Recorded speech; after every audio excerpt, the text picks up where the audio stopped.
जय हिंद दोस्तों, MMS news 24 में मैं फरीद खान आपका स्वागत करता हूं। बुधवार का दिन था और मध्य प्रदेश विधानसभा में एक विधेयक जो होता है वो पारित हुआ। बात विधानसभा में यह रखी गई कि मध्य प्रदेश में जो स्टाम्प जो यहाँ पर जो शासन को जो राजस्व पहुंचाते हैं, जब शासन को एक आय पहुंचाते हैं, उन राजस्व को उस आय को बढ़ोतरी की गई।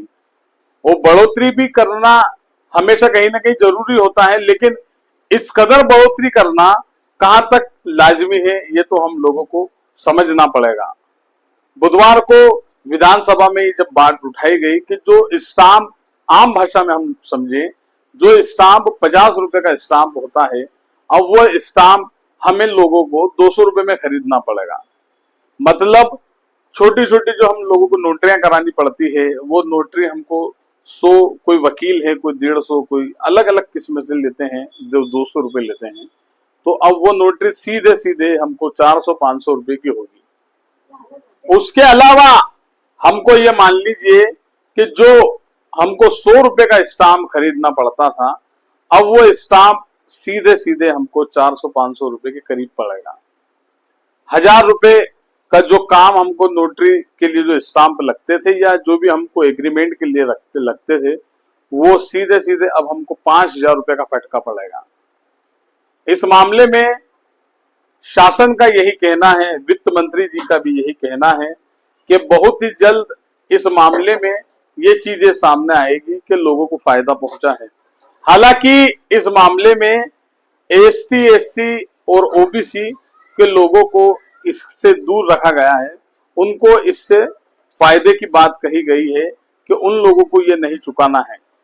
लेकिन सवाल ये भी उठता है कि जब यहीं के जो लोग अन्य समाज जाति के लोग हैं, उन लोगों के लिए क्या?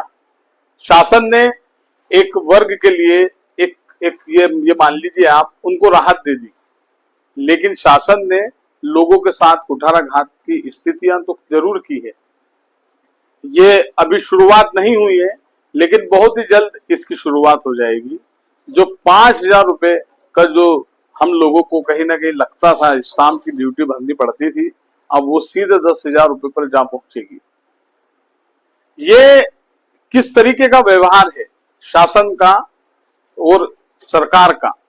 सरकारें जहां आम लोगों को राहत देने की बातें करती हैं, तो वहीं दूसरी ओर अलग अलग गलियों से लोगों के साथ इस तरह का व्यवहार करती है कि जहां शासन की इस तरह के व्यवहार की वजह से लोगों को परेशानियां उठानी पड़ती है और पड़ती जा रही है।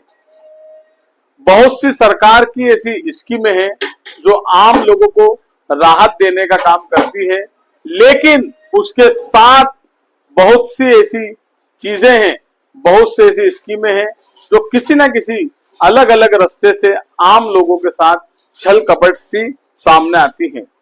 हालांकि जैसे ही ये विधेयक पारित हुआ मध्य प्रदेश की विधानसभा में, तो वहां पर जितने भी कांग्रेसी जो विपक्ष के जो विधायक थे, सभी ने इसका विरोध किया और आम लोगों की जेब पर एक डाके सी बात कही, और वो सब लोग वॉकआउट कर गए विधानसभा से।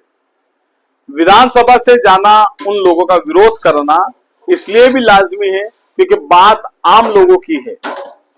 सरकार को, शासन को रोजाना अरबों रुपयों का यहां से राजस्व प्राप्त होता है, और राजस्व प्राप्त होता है जिससे कहीं ना कहीं यहाँ की शासन की व्यवस्थाएं चलती है।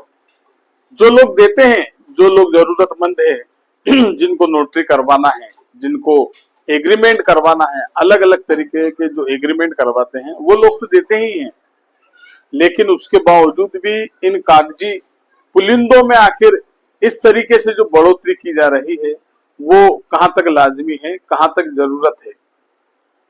हम लोग यही सोचते हैं कि सरकार का हम लोग भी सहयोग करें, सरकार हम लोगों का भी सहयोग करे।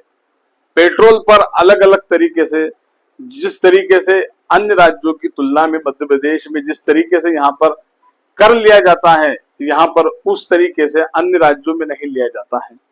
बहुत सी ऐसी चीजें हैं जो कर के मामले में मध्य प्रदेश आगे है।